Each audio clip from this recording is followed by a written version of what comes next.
been adapted for the rear thumb throttle, for thumb throttle. It's always a mouthful when I say that.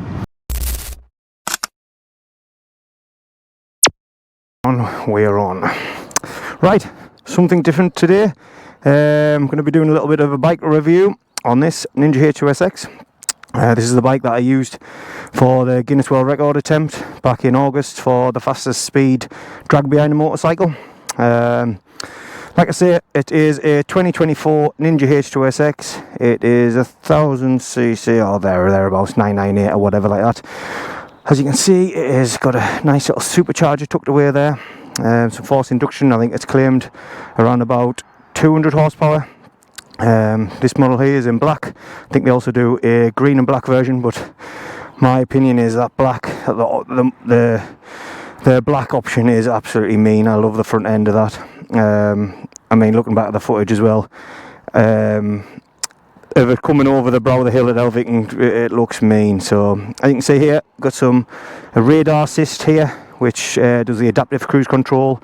I think this here is the high beam, auto high beam, kitted out with a little RNG crash protection. Some lock wire in here, and that's just for the regulations for straight liners. Fitted a Olin steering damper, which, to be fair, the bike is absolutely stable anyway, but I didn't want to take any risks at 160 mile an hour without actually being on the bike. Kawasaki adapted this lovely thumb operated throttle and fitted a kill switch in case it went tits up. I could slow down the bike in the process, and like I say, RNG bits, slot bobbin protectors, frame protectors, stuff like that. Yeah, so I guess we'll get fired up and get on with the ride. As you can see, keyless ignition, TFT dash, nice, got all the bells and whistles. The bike is actually flagging up that it needs a service, however it actually doesn't, because the head technician serviced it at Kawasaki before I actually picked the bike up. So we'll reset that. You might see another little alarm flag up saying no BSD, which is blind spot device or detection, sorry, and that is because I've fitted a RNG tail tidy so it didn't get in the way of my knees when I was skiing off the back. Here we go, straight up to the national speed limit. The bike's already warm.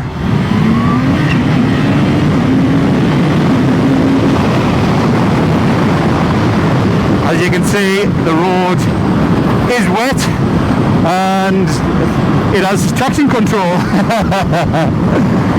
Yeah, she did try to spin up there as soon as that supercharger boosted. It would literally, as soon as the back wheel lost traction, it cut in. So I guess there's a good demonstration for traction control. There's the BSD alarm there. So I'm not sure if it probably is possible to mount the sensor behind the tail tidy in a little, say, weatherproof housing. However, I didn't really have time, and I don't really use it on the road. This is probably the first solid road on the road, so I don't usually ride much on the roads, and today that I've done the vlog, it happens to be have rained last night, so great. Yeah, under the bike, so it has heated grips, however it actually doesn't, because that has been slightly sabotaged as well. There's Wayne, hey up. So it has a heated grip and this one has been adapted for the thumb throttle. Yeah, it was adapted by Kawasaki. Steve done a fantastic job of that, because I was scratching my head of how to get a bike with fly-by-wire converted to a thumb throttle, a secondary thumb throttle as well. So, well, yeah, Steve done a cracking job of that, so thanks again, Steve. So I can have a warm left hand today, however not a warm right hand. However, it's not too cold today. We're just going into autumn, we're in October. They've got a temperature gauge. Of course it's got a temperature gauge. We're at 11 degrees. It's got quick shifter on and auto blipper down, which I'll give a little demo.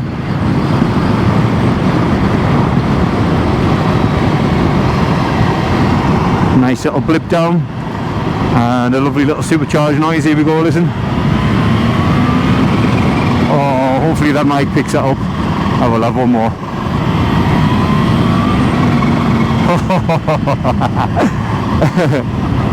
It's got a TFT dash 6-inch, I believe, which For all you men watching out there, is absolutely massive, isn't it, as we know? But yeah, plenty data on there, more data than probably I know what to do with. We've got boost gauge, electronic boost gauge, we've got, no one's behind, brake, sensors, pressure there, you can see it.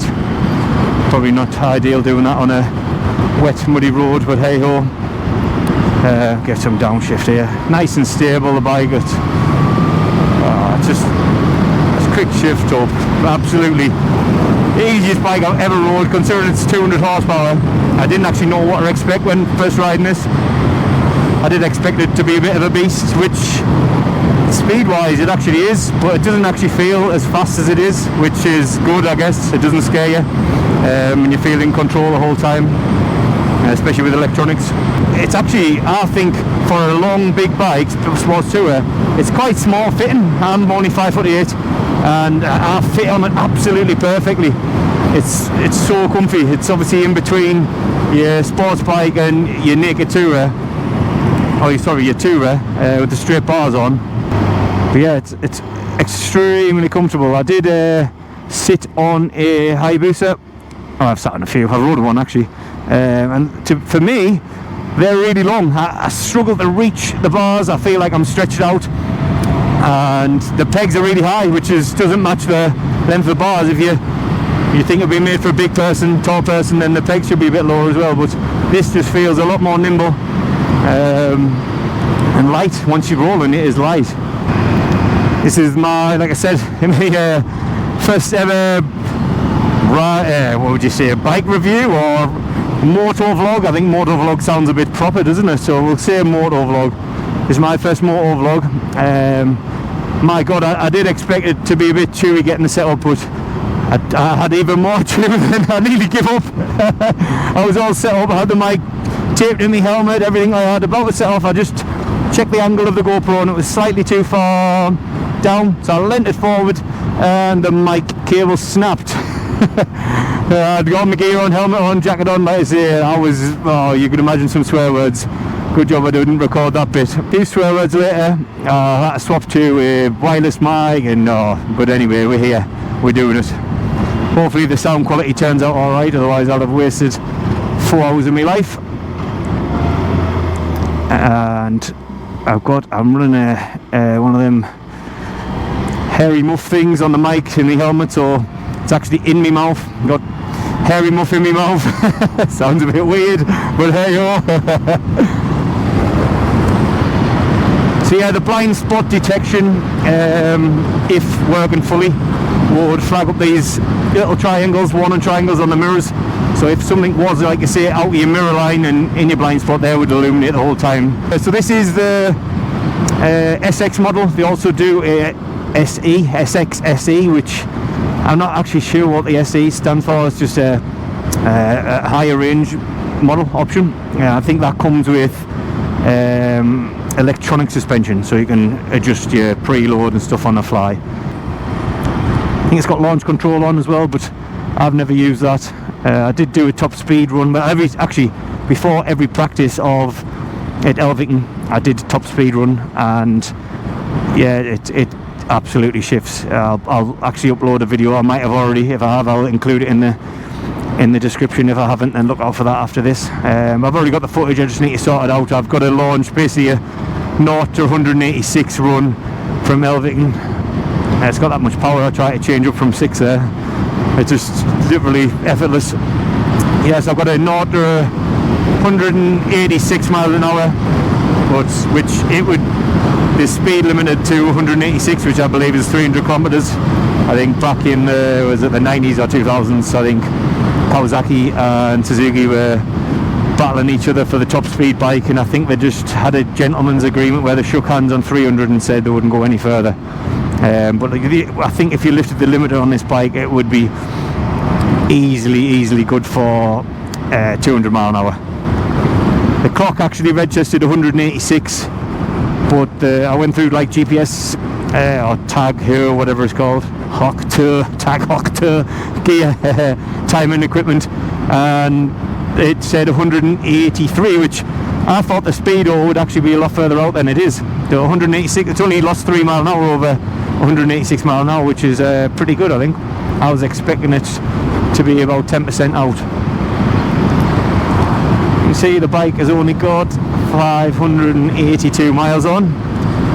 I got the bike with about 350 on. They'd run it in ready for some top speed action, and I think like I say, I have never really rode it on the roads, so I think most of them miles will have been without actually a rider on it. They've been off the back, steering it from and accelerating from the back. So yeah, it sits absolutely lovely at these speeds, 30s, 60s, whatever. Literally doesn't want to surge. Or I'm used to old first generation fuel injection bikes like 2003s, 2006s, that type of model, and obviously on roundabouts and stuff like that you've got to be working the clutch and stuff like that. This is literally, could almost be automatic if you barring the shifting up and down. Give it a little wind on here.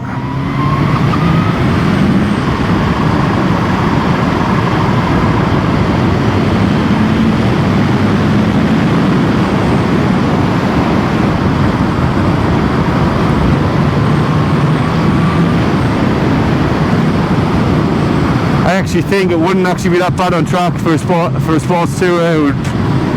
It turns really well. I think Bike World might have actually done a track day on one, and I think he said it. I think that's the opinion he had. It was actually quite good on track. So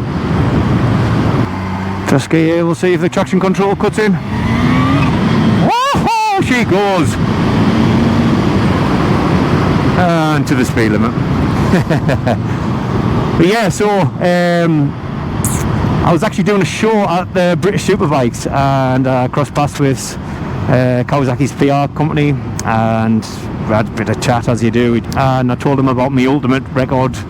Gary Ruffell obviously being my childhood idol, and that for me, the skiing off the back was like my ultimate record attempt. And I said however, it would just cost too much. I would need either the bike I had for the original world record turbo in, or which wouldn't be very stable, and the back end's pretty high and stuff like that. So I said I'd need a new bike and all this, and he said, oh well, I'll have a chat with Kawasaki. And obviously, as you would expect, I said the H2SX would actually be perfect, but you wouldn't expect anything from that, would you really? You wouldn't expect the main manufacturer to hand over a 22,000 pound bike to jump off the back of someone they've never really met.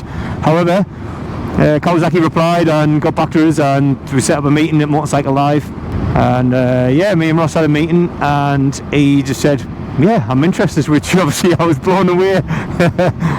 So at this point I actually had to that's not convinced, but go down the route of getting everything ready for the world record attempt when I'd never even actually done the stunt before. So I'd never rode the bike, I'd never test rode one, I'd never skied behind any bike, I'd never had titanium plates on my boots. It was yeah, it was a lot of risk for someone handing over the bike. I remember being in a Kawasaki workshop, and we're doing some filming and all that type of thing. You know, I see all the footage come out, and yeah, everyone dispersed, and Alex went to get his battery and all that type of thing, and then I was just me and the bike, and I looked at it, and it was on the ramp, and I thought, holy shit, this is happening. I'm actually going to have to do this. So yeah, what a year it's been. A lot of stress, a lot of planning, but hey yo, we got the record, and this bike was absolutely perfect. I think I'll always love this bike. We've had a good relationship this year. Even with a bit of load on the engine, it just downshifts perfect. No clutch work. Smooth throttle pickup. Absolutely fantastic. That's probably the only downside about the bike, if you was up to nitty gritty, would be that it is that safe, it feels that safe and stable, that on the roads it could be a bit of a license loser. You'd probably not realise what sort of speed you were doing until you look down and say, oh, wow, I'm in 3 figures there, and it just feels like 50.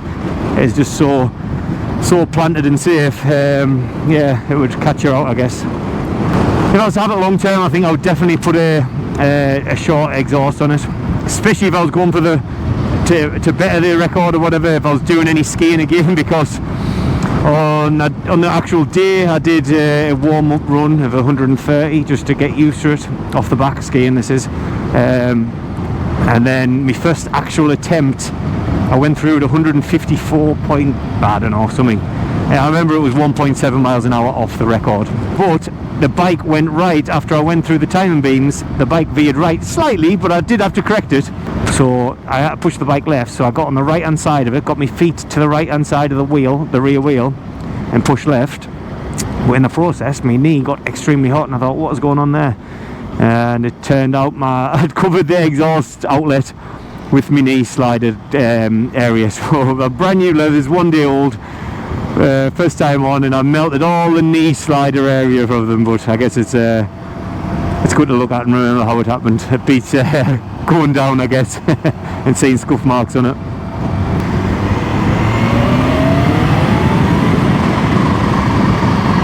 Don't think I would ever get bored of that noise. Yeah, we straighten up and we'll give another one.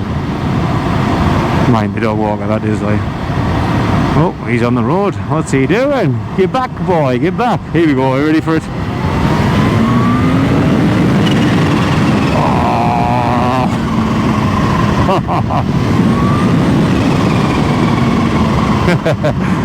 I don't know why that makes you giggle so much. I say I should have really had a little practice with this, all the rider modes and stuff like that. But right, so cruise control. Up, we've got the light on. Let's have a go while we're just messing. Those adaptives got radar. Let's try and set it 32.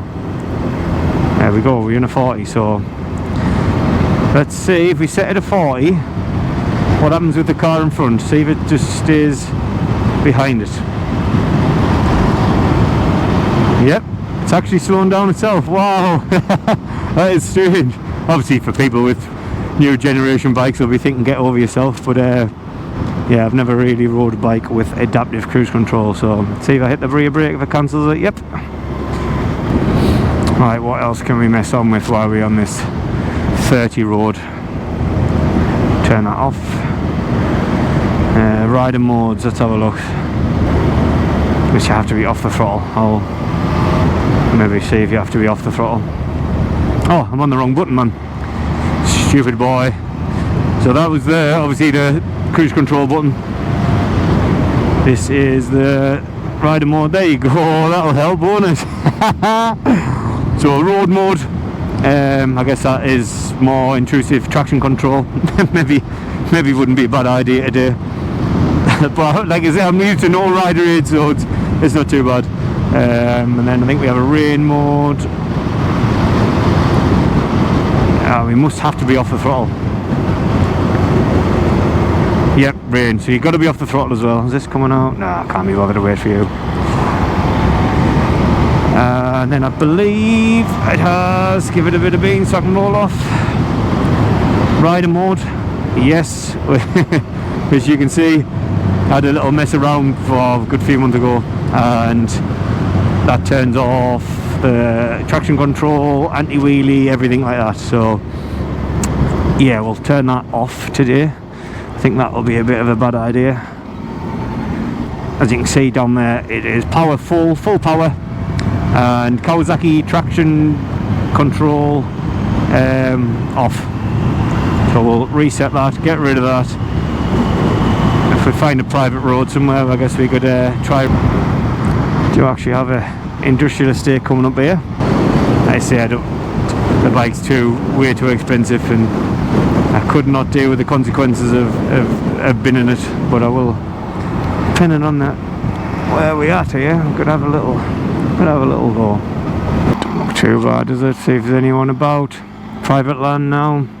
Doesn't seem to be many people around. Have a little tiny one. Don't be expecting anything massive. Oh, so nice and smooth that. Oh, lovely. Right, hooligan mode off. The roads are actually not too bad.